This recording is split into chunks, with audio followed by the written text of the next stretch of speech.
How to delete incognito browser history on Android. Hi everyone, it's Sophia to assist you today. Without any delay, let's jump right in. First, open Google Chrome.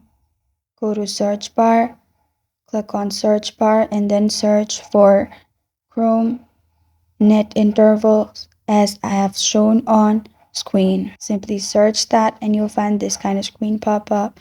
Click on DNS located at left side, which is below proxy and above sockets.